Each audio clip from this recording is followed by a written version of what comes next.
میکنم که یه وقت نیفته.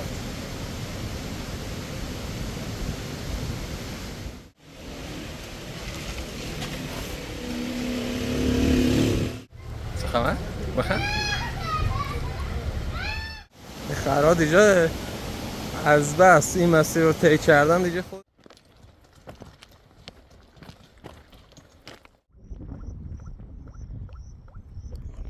حالا یه زنی هم بخوام بزنم چه شما حد بیافت. این آبی که از زیرش میاد بیرون. حالا از من پرسیده بودن که باید به اونا جواب بدم.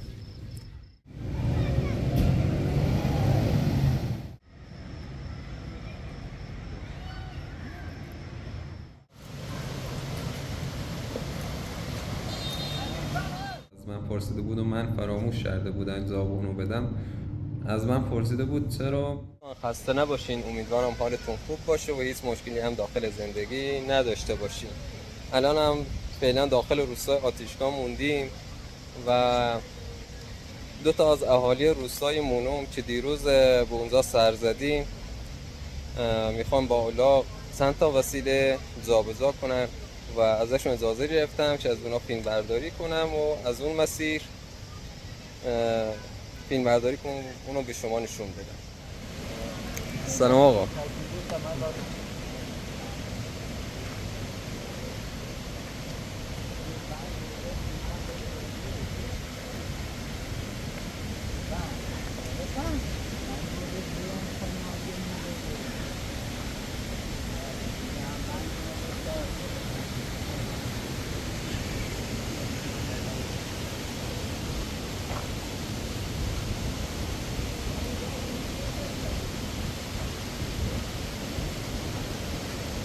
الان هم دارن وسیله ها رو محکم میکنم که یه وقت نیفته.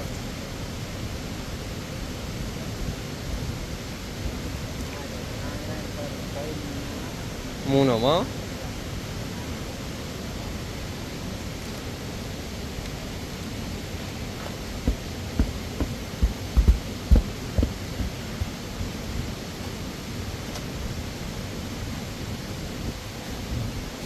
این هم یکی از دانش آموزای اون منطقه است. اما اسمت نه؟ زمان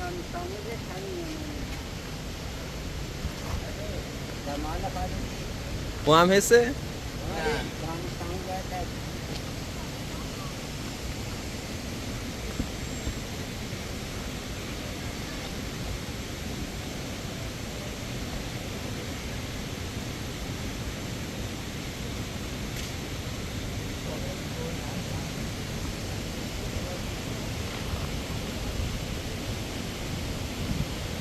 روستای مونوم قابل کشاورزی نیست و گندم و این جور چیزا داخلش کشت نمیشه. به خاطر همین علوفه و کاه گندم میاده رو از روستاهای اطراف خریداری میکنن و با استفاده از الاغ اونا رو به روستا میبرن. اینا هم که دارن بار میزنن علوفه هستن برای داماش. آماده یا نه؟ این کانه نمال خطونه؟ نه.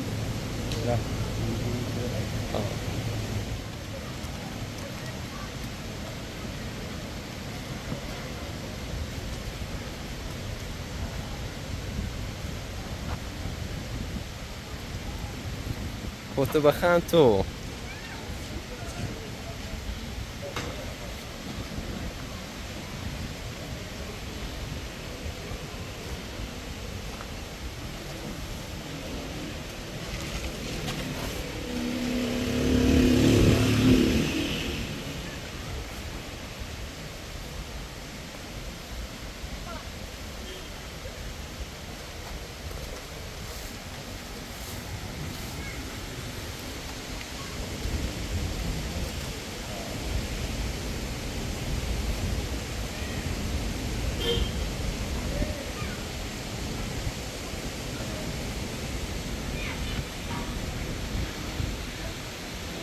روستای اطراف به روستای آتیشگاه میان تا بالی ها و کتو اینجور چیزاشون رو با آب رودخونه شستشو کنن.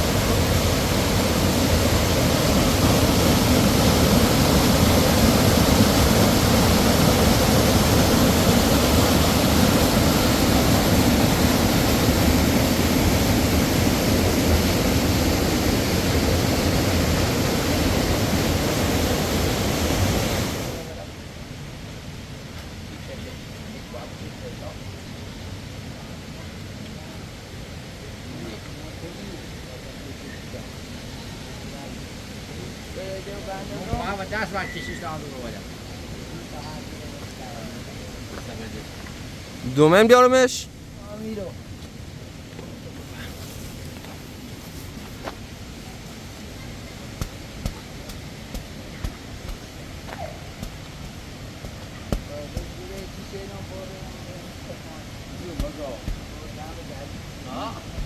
banda beri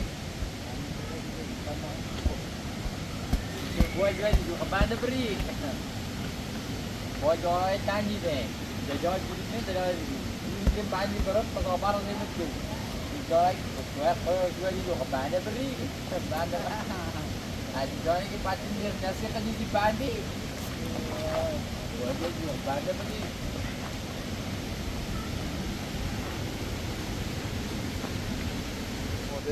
هرچه شدیم و باید به سمت روستایمون هم بریم. از مسیری که ما نرفتیم باید بریم. مسیری که دیروز گفتم اولاغا از اون طرف میرن.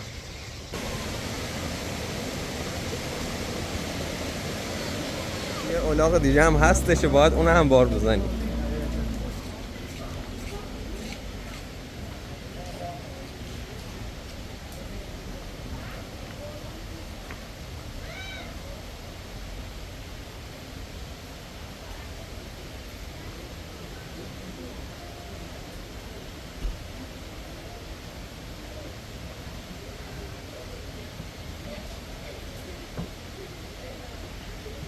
افراد این روستای مونو همه وسایلشون رو یا از داخل شهر خریداری میکنن یا هم میان داخل این روستا و از مغازه کوسش داخلی روستاست خریداری میکنن. وسیله‌ای که تازه خریداری کردن.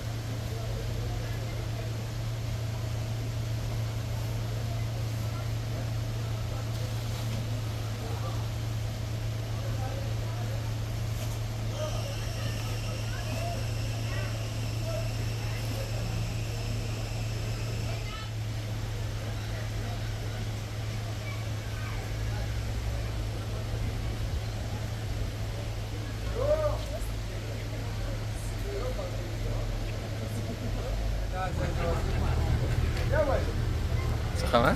بخیر؟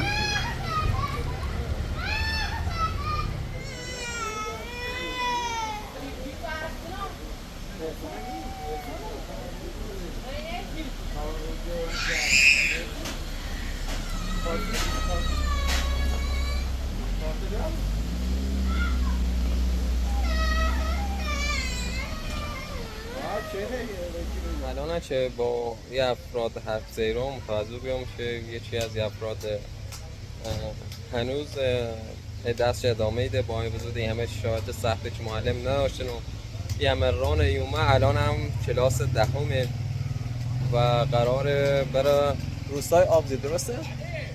برای روستای آبزی درس بخونه. خوابگاه دارین چلی؟ حالا خودتون هم ببینید خوابگاه دارین؟ نه یعنی هر روز باید برای بیایی؟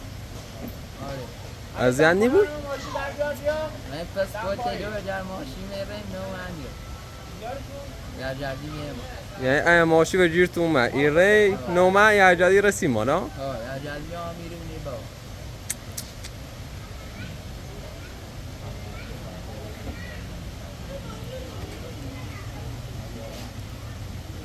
پیش نچرین تا حالا پیش نچرین چه از اون منطقه بزنین در؟ خب سه نزنین در؟ ها؟ سیسه دل چندن سخت یاد سه؟ نه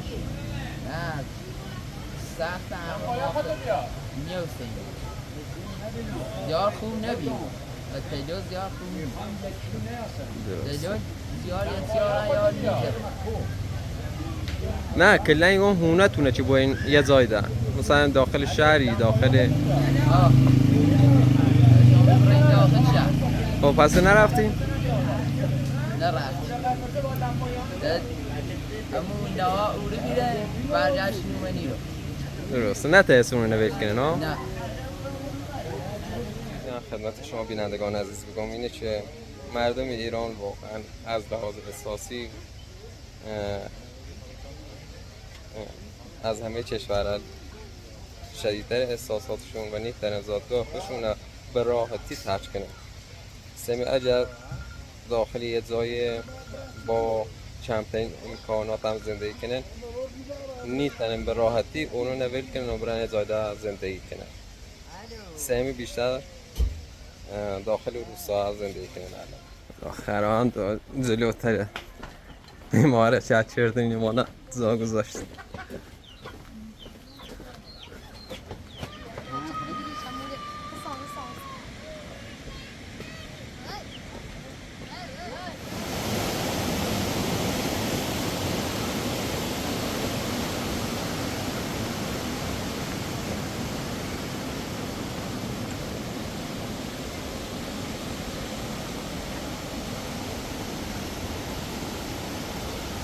خرا دیگه از بس این مسیر رو طی کردن دیگه خودشون مسیر رو بلدن از کدوم ور برن.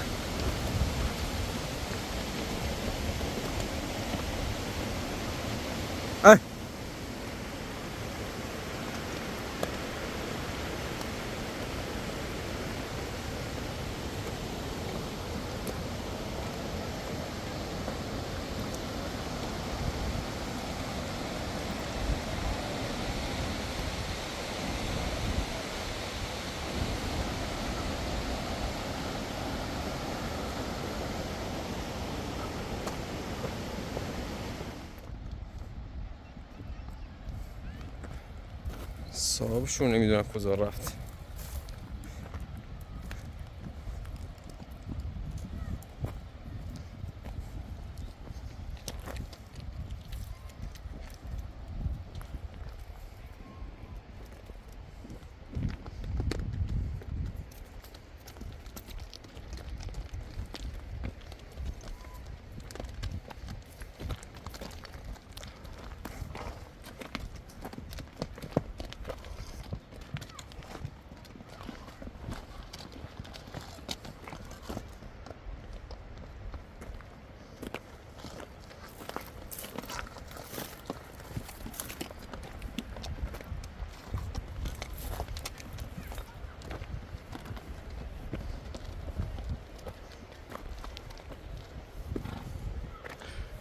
صراحة تعقفی کنه.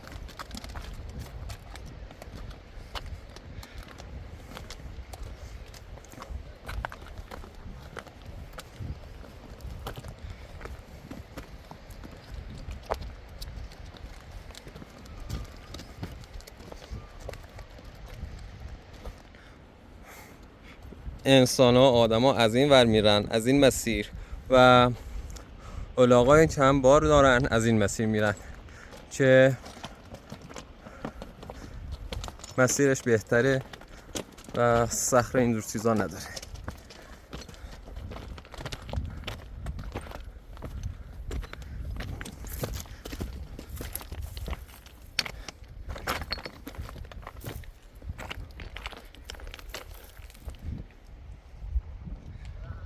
بالاخره صاحب شونم اومد. چلوی دی چردی؟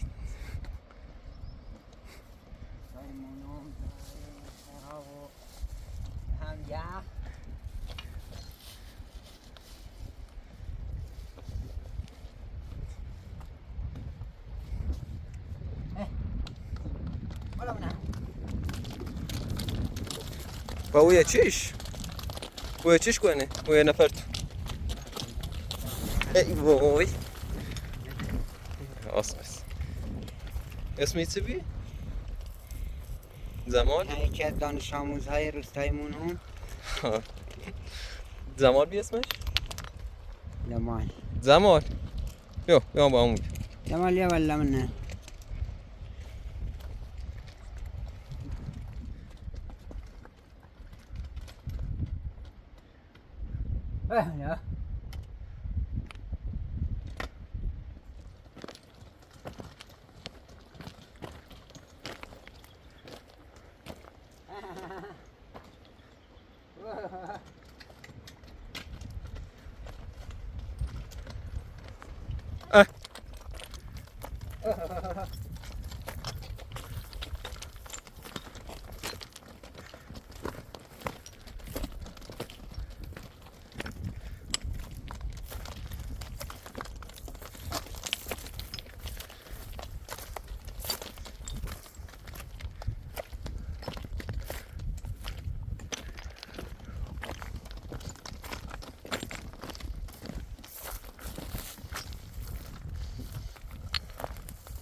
روستایمونه.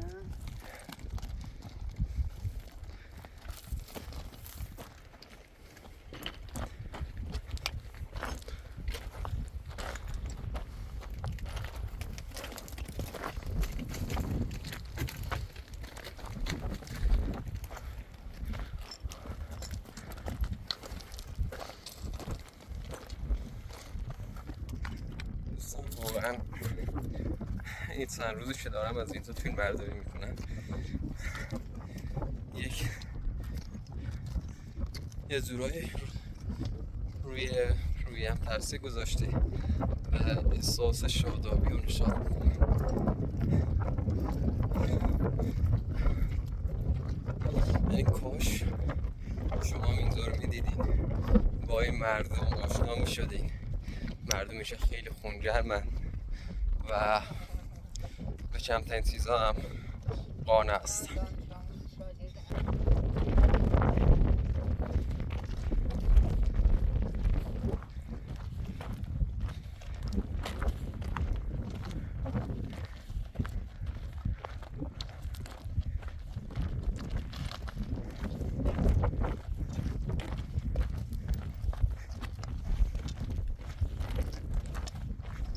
امروز میخواستم از ماهیگیری اهالی این روستا فیلم برداری کنم که متاسفانه افرادی که ماهیگیر قهاری بودن داخل روستا نبودن و داشتم ماهیگیری میکردم. منم دقیقا نمیدونستم آدرسشون کجاست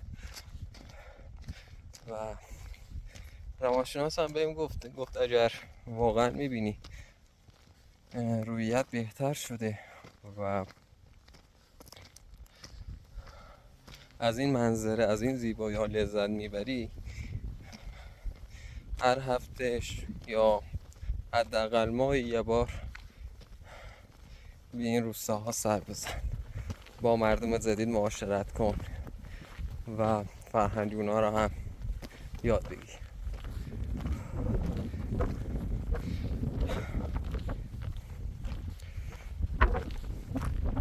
و این که باید ببخشید، من واقعا شرمندم که ویدیوی دیروز به صورت کامل زیرنویس نشده بود، چون همونطور که گفتم به خاطر گرمای شدید برقا رو در طول روز حدود چند ساعت قطع میکنن و برنامه‌ریزی دقیقی هم ندارن. این به خاطر نتونستم زیرنویس کنم و بازم ازتون معذرت میخوام.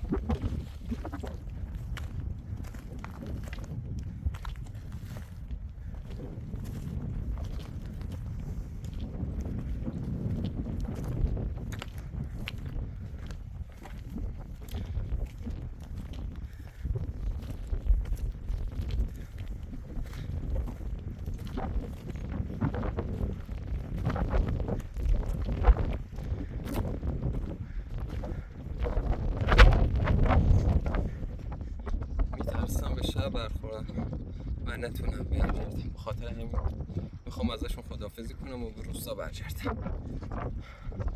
تا میخوام برگردم من شوی بود حالا ما نظام تانی بویم باید بخش عزیز برگرد برام سوی آتشگاه برشم برام سوی شهر. دست دانه شو برند ما قربونه دست دانه در راهنمایی خواهمش قربونه عزیزم نه دیوی بود تا برگردم شوی در رانه قربونه عزیزم دم جمع عزیز همیشه این در خدمت قربونه عزیزم دست دانه خیلی ممنون و باز آزاد عزیزم بخش قربونه عزیزم دم ده عزیزی قربونه در خدمت تا آخر سال هم شده قربونه و باز آزاد خداحافظ. شماره بودن شماره 914 در خدمت بیوز نه اشکال نه 914 اشمان دوری کسی شما نه اشمان دوری 914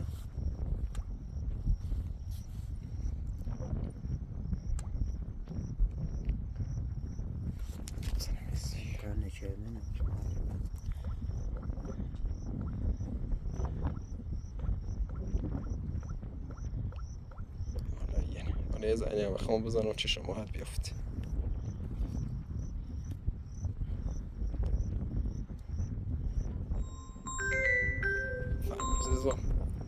شما اسم پور درست داخل داخل اسم گویی امران تو داخل بابا خداحافظ.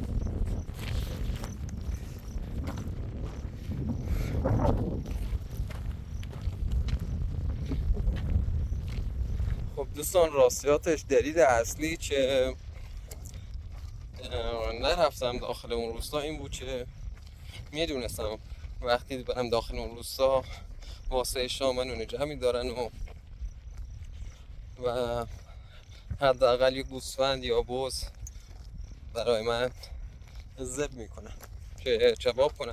منم راضی به زحمتشون نبودم و دلم نمیخواست از این فقیرتر بشم، به خاطر همین برگشتم داخل این منطقه. چون کوهاش بلندتره زودتر شب میشه و جانه الان داخل روستای سردشت هوا روشنه و حتی خورشید غروب نکرده، ولی اینجا داره چم شب میشه. دوستان چیزی که باید بگم خدمتتون، یعنی باید خیلی وقت پیش بهتون میگفتم، اینه که زبان مردم این منطقه یعنی سردشت و این استان و استان اطرافش زبانشون فارسیه ولی به گویش لری صحبت میکنن.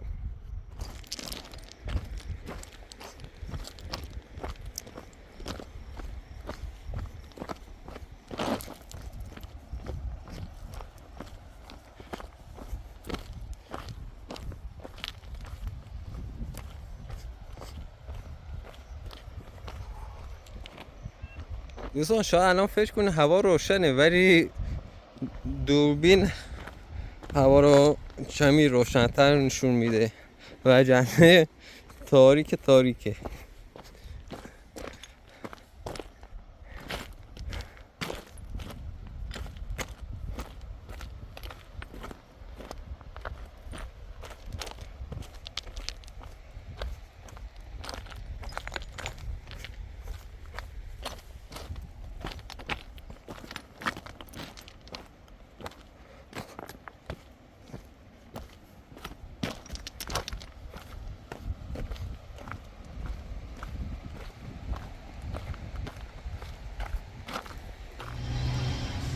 دوستان واقعا قبلا شک داشتم، گفتم حتما شاید ماشین پیش خودم خراب شده باشه و دارم به سایر کانال‌های اشاره تهمت میزنم، ولی الان وقتی میخواستم برم روستای و ماشین رو داخل روستای آتشگاه پارک کرده بودم، وقتی رفتم سراغ ماشین رو روشن کنم دیدم زیر ماشین آب زم شده و بعد از اینکه بررسیش کردم دیدم چند تا از سیم و لوله های ماشین رو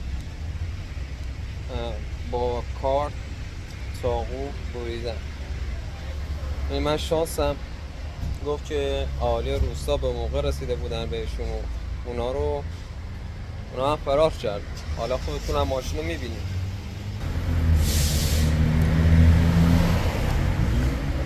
این آبی که از زیرش میاد بیرون. از آتشگاه تا به الان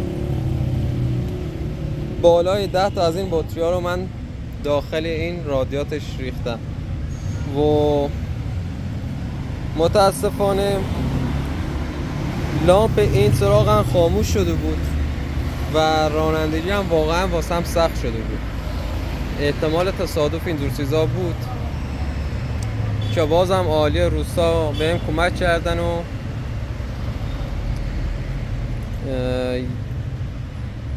یه نفر از اهالی روستا با ماشین جلوتر از من راه میرفت که خدای نکرده تصادفی ایجاد نشه. به کانال‌های اشاری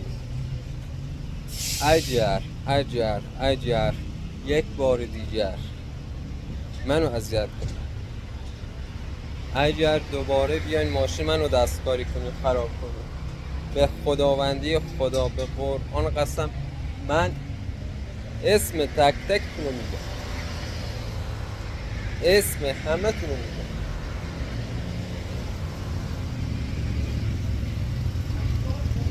به قرآن اینقدر اعصابم خورد شده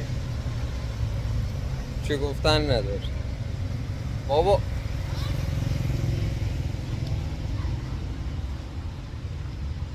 نمیدونم.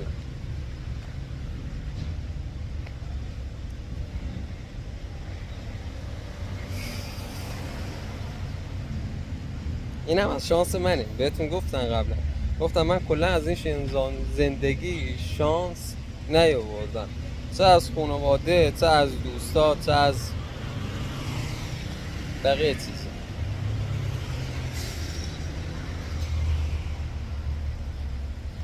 انشالله هر کسی این کار کرده تاوانشو پس میده و واقعا عجب بفهمم چه کسی اومده ماشین منو داره خراب میکنه، اسم کانال رو میگه.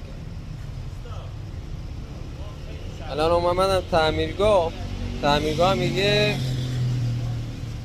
این وقت نمی کنم، امشب ماشین رو درست کنم، چون حدود 2 ساعت 3 ساعت زمان میبره تا من تعمیرش کنم. اینم از تعمیرگاه.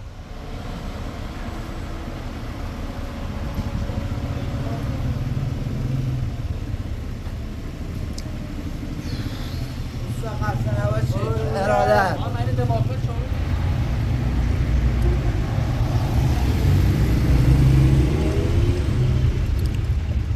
اصلا آب داخلش نموند.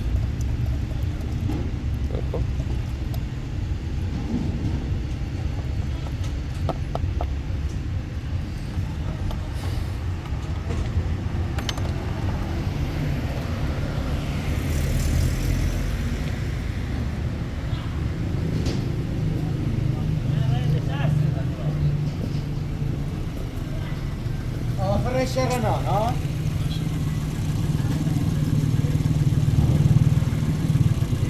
روزی ایران چشه روسی؟ No. اون ماشین خراب و بیرتی بوسی.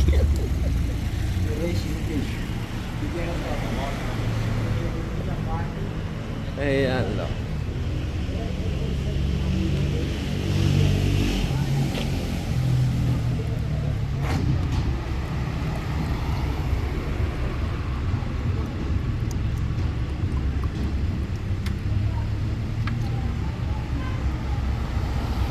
کلا آب داخلش نمیمونه، نمیدونم کجاشو سوراخ کردن. ناکن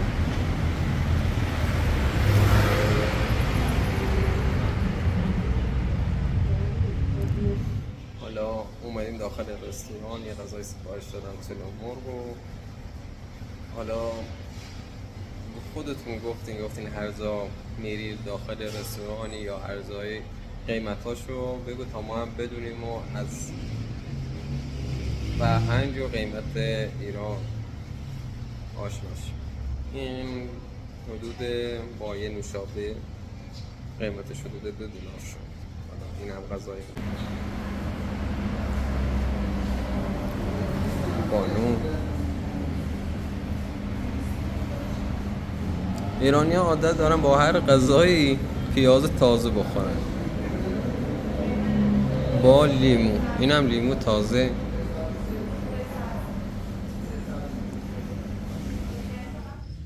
خب دوستان، چند تا از بینندگان عزیز از من سوالات پرسیده بودن که باید اونا جواب بدم. از من پرسیده بودن که پول آب و برق و گاز داخل کشور شما چگونه است. باید بگن نسبت به بقیه کشورها خیلی ارزونه. مثلا این مدت که من داخل خونه بودم، حدود 1 ماهی میشه که من خونه رو اجاره کردم، فقط $6 بابت آب و برق و گاز دادم.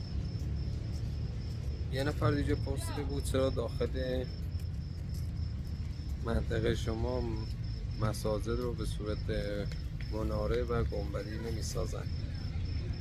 داخل شهرستان لردگان، البته خود شهرستان لردگان مساجد رو به این صورت می سازن، ولی داخل روستای اطراف به خاطر هزینه زیادی که دارن از این کار امتناع می کنن. نماز جمعه هم داخل همین شهرستان دقیقاً اگر ببینیم مسجد همین داخل این مسجد برگزار میشه که از روستاهای اطراف وارد لردگون میشن و این قسمت کلا شلوغ میشه روز جمعه و حدود 80% از مردم ایران روزه میگیرن و نماز میخونن. دیگه چی بگم واسه تون؟ چند تا سال دیگه از من پرسیده بودن که واقعا به خاطر خراب شدن ماشین از یادم رفتن. از این بابت ازتون معذرت خواهی میکنم.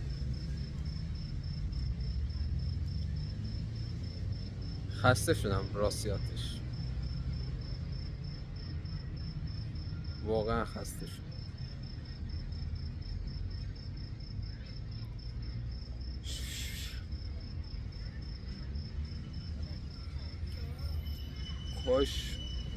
کاش میشد زندگیمو واسهتون تعریف کنم.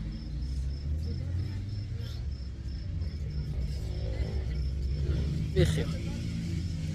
و این که باید چون نیما و ابوالفضل رو پیش خواهرم فرستادم، باید یه کمک هزینه‌ای بهش میکنم که کمتر اذیت بشم، چون دامادمون شوهر خواهرم هم مثل خودم معلمه و حقوق چندانی هم نمیگیره.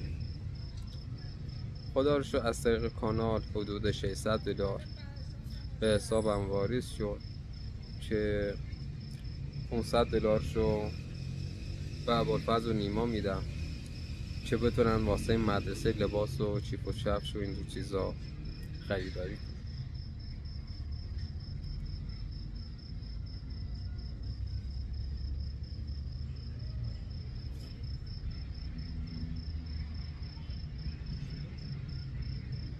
دوستان واقعا تنهایی بده، خیلی هم بده. فکر کن میری خونه کسی نباشه باش حرف بزن، کسی نباشه باش درد دل کنی.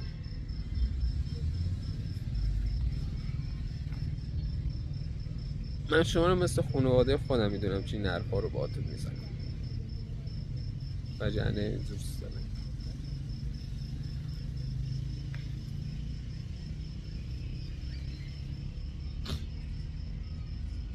ناراحتی من به خاطر ماشین نیست، نه، به خاطر خانواده‌مه.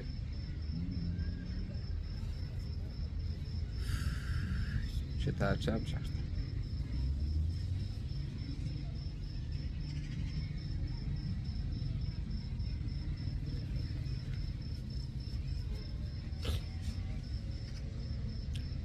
یه چیزی هم هست که باید بهتون بگم. چند نفری گفتن آیا مرج ابراهیم حسین پور رو تایید میکنیم؟ متاسفانه بله. ابراهیم حسین پور داخل یک درگیری محلی طایفه‌ای کشته شد که واقعا تمامی منطقه، کل منطقه لردگون و سردشت با شنیدن خبر مرج اون ناراحت شدن. با اینکه اون رو نمیشناختن، ولی وقتی فهمیدن که یک جوان 19-20 ساله کشته شده داخل دربار، خیلی ناراحت شدن. کانال هایی هم که بالای 20,000 بازدید دارن، اونا کمک مالی نکنید و اونا از طریق یوتیوب درآمد خوبی دارن.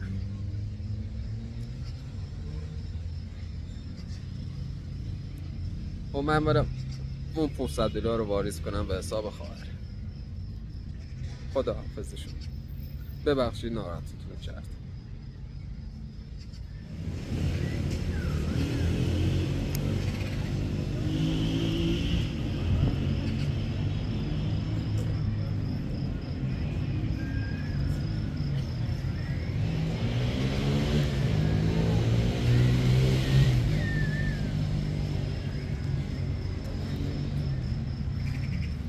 ببخشید دوباره مزاحمتون شدم.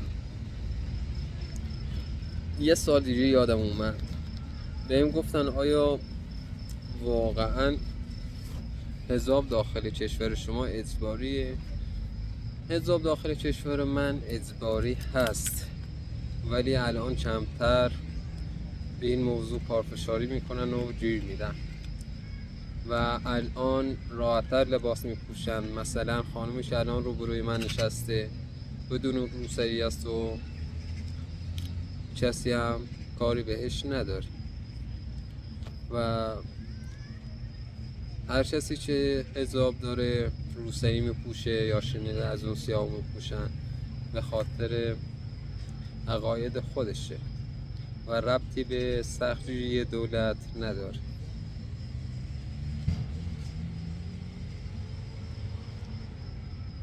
این منطقه چون منطقه دورافتاده ای هستش و همه افراد بیشتر همو میشناسن به خاطر همین حجاب رو بیشتر رعایت میکنن. ولی داخل شهرهای بزرگ مثل تهران، اصفهان و شیراز یه جورایی میشه گفت که حجاب اختیاریه و واقعا کسی کاری بهشون نداره. شاید قبلا چند سال پیش گیر میدادن ولی الان نه.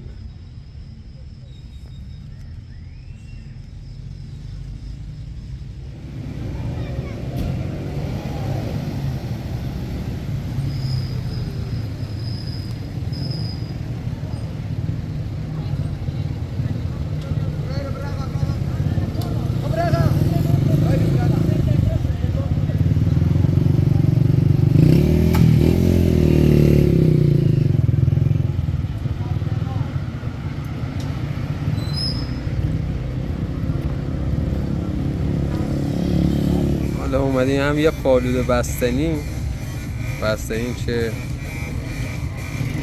اصلش تعلق داره به شیراز، داخلی هوا میچسبه. خوبی رو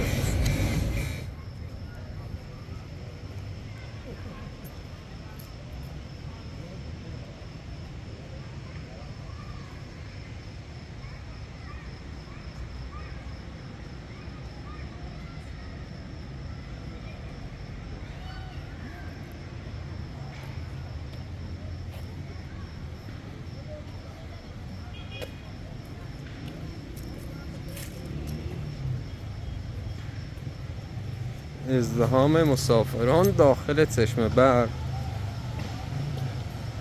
آخر هفته ها چشمه بر و آبشار آتشگاه خیلی شلوغ میشه.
با سلامی دوباره خدمت همه بینندگان عزیز. الان ساعت 12:30 شبه و همین الان تمام نظرات شما رو خوندم و واقعا لذت بردم از پیام‌هایی که دادین، از شوخی‌هایی که کردین. مثلا یکی از بیننده به شوخی گفته بود شاید من بخوام با امران ازدواج کنم. یه نفر دیگه جوابشو داده بود و گفت باش ازدواج نکن چون احتمال داره که زن دوم بگیره.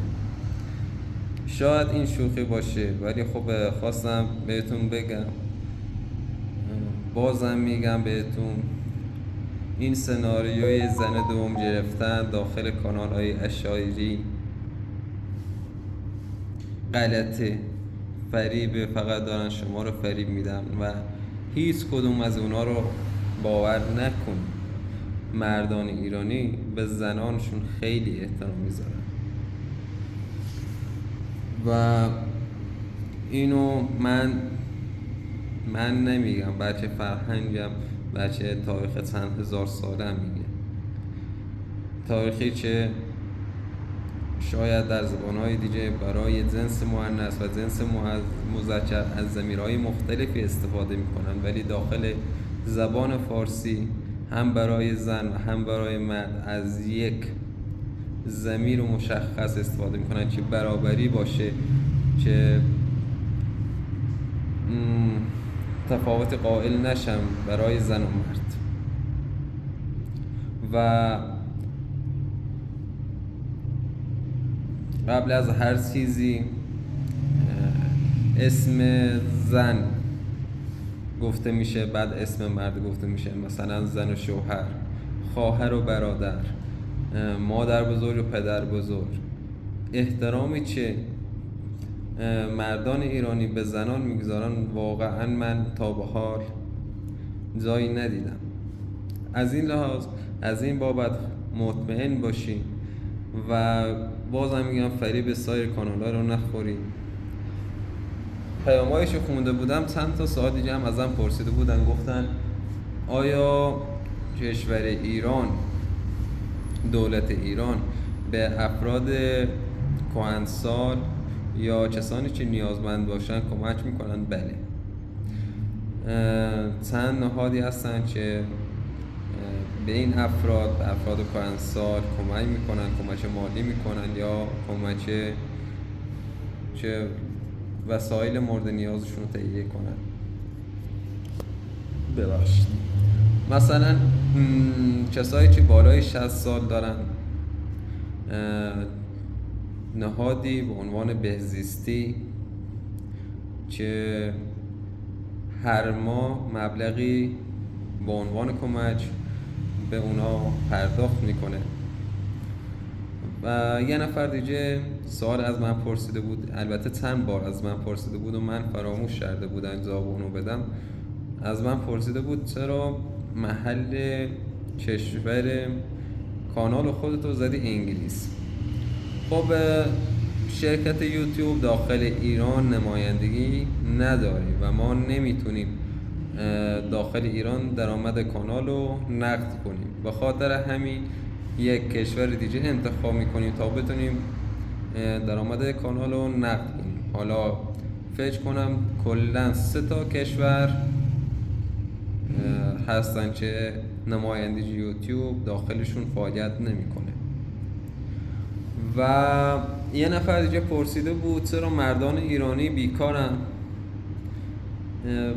اگر راستشو بگم بهتون، حدود 2 سال پیش، قبل از 2 سال پیش، مردان ایرانی الان اشایری که خودشون به عنوان اشایر زاد زدن در حالی که یه چه زندگی خوبی داخل شهر و روستا دارن، اونا واقعا کار زیادی انجام میدادن، کارگری میکردن، کام میبردن این ور اون ور و همه کاری میکردن که خانواده‌شون تأمین باشه، اذیت نشن. ولی بعد از اومدن یوتیوب و سناریویی که کانال پلرت نوشت که به سرمنشه تمام کانال های جعلی همین کانال پلرده، متاسفانه علاوه بر این که به زنان احترام نمیذارن، حرفه و شغل خودشون هم فراموش کردن و دیگه سر کار نمیرن. چون درآمد از طریق کانال یوتیوب خیلی بیشتر از شغل خودشون بوده. و یک نفر دیگه نوشته بود کانال پرنت را کسی از افراد داخل کانال پرنت سر کار نمیره. آخه خودتون برین کانال پرن رو تماشا کنین ببینین بازدیدهای کانال پرن چقدره. شخصی خانواده‌ای که همچین کانالی دارن، همچین بازدیدی دارن، دیگه نیاز به شغلی ندارن. من اگر بازدیدهای اونو داشتم، جدی میگم، من اگر بازدیدهای اون کانال داشتم یک زندگی بسیار خوبی واسه خودم می ساختم، ولی قبلش یه مدرسه شبانه روزی می ساختم که دانش آموزایش داخل روستای دور افتاده دیدی بودین، واسه اونا یک مدرسه شبانه روزی درست کنم که رایگان باشه البته، و بعدش به زندگی خودم سر سامون بدم. فکر کنین شبی $2000 درآمد داشته باشی. به نظرتون با شبی $2000 دیگه اون انگیزه کافی رو داری که بری یک کار دیگه رو انجام بدی؟ مسلما نه. خب دیگه یه نفر دیگه سوالی پرسیده بود، من یادم میره، نمیدونم چرا یادداشتشون نمیکنم.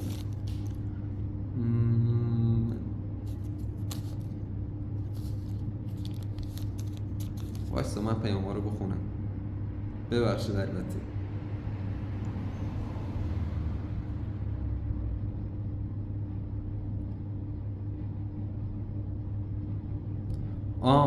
یه چیزی هم گفتین چرا اهالی روستا همچین جایی رو واسه زندگی انتخاب کردن. خب من پرسجو کردم از افراد قدیمی‌تر، فهمیدم که این در زمانهای قدیم غارتگرها و دزدا خیلی زیاد بودن و شبیخون میزدن. اینا هم برای این چه فرار کنه از دست اینا دزدا و رازنا به چنین جاهایی رفتن و زندگی کردن که احتمال دزدیده شدن وسایلشون و غارتگری کمتر باشه. و وقتی به اونجا عادت کردن دیگه نتونستن اونجا رو ترک کنن. قبلا هم گفتم بهتون مردم ایران نسبت به سایر کشورهای دیگر احساسی تر برخورد میکنن. حالا شخص چی میخوام مثال بزنم؟ خودم، یعنی به شدت احساسی و زود رنج هستم.